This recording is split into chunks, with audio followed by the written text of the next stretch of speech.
तो सर, जब उस संसद की सर्वदलीय कमेटी ये कह रही है कि ये होना चाहिए और तो उसको माननीय केंद्र सरकार उसको उस पर अमल करे। आप सेहत का ख्याल रखो जी, आपसे यही बेनती है जी, आपकी सेहत भी सर्वप्रिय है। ऊपर वाला मेरे साथ है, बिल्कुल मुझे कुछ नहीं होगा।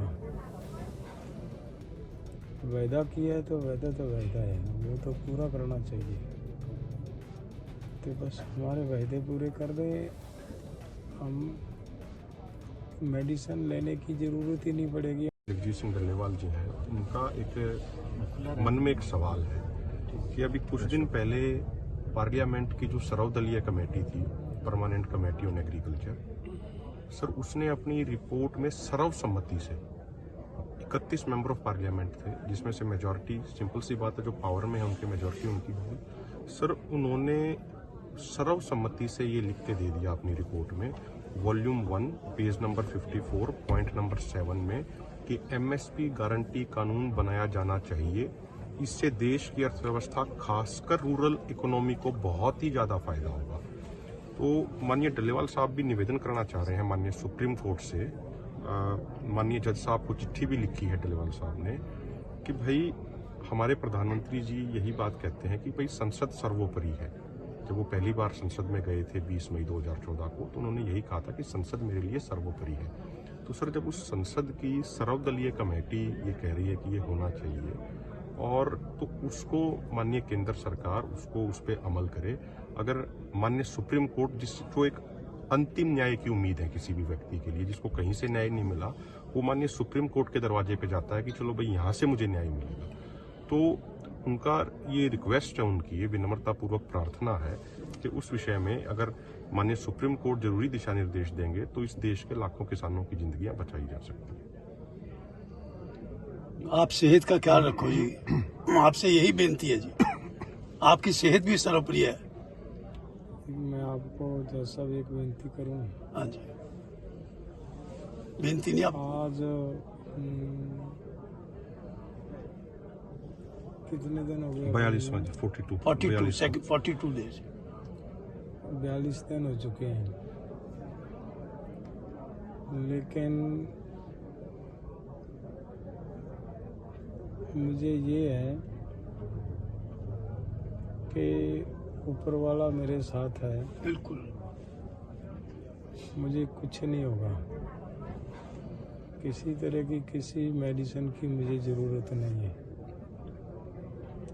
कुछ ज़रूरत नहीं है।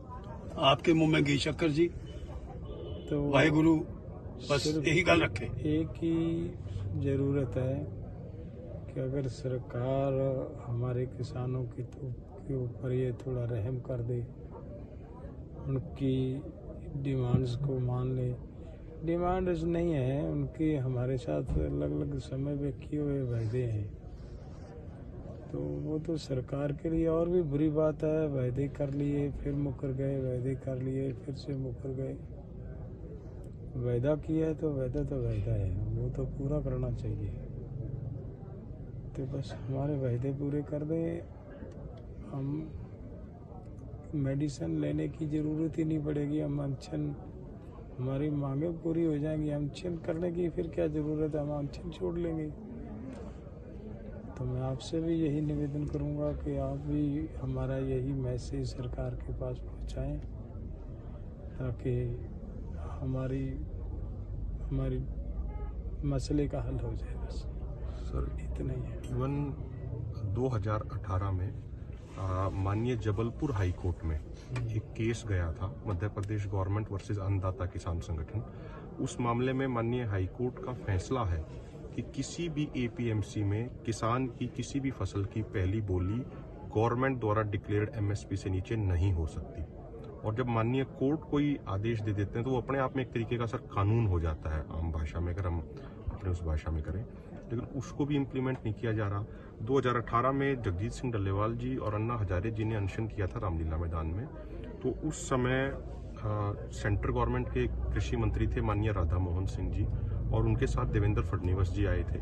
और प्रधानमंत्री ऑफिस की सर एक चिट्ठी है जो हमने माननीय जज सूर्यकांत जी को भी भेजी है, उसमें सर उन्होंने पूरा सर एक्सप्लेन करके कि C2+50 फार्मूले में हम क्या क्या कॉस्ट इंक्लूड करेंगे, उन्होंने ये लिखा है सर, डॉक्टर जितेंद्र सिंह के साइन है जो PMO मिनिस्टर है, कि विद इन 3 मंथ्स हम C2+50% फार्मूले को इम्प्लीमेंट कर देंगे। सर ये 2018 की चिट्ठी है, माननीय प्रधानमंत्री कार्यालय से डलेवाल साहब को मिली थी, वो भी हमने माननीय जज साहब को सर अटैच करके भेज दी है सर।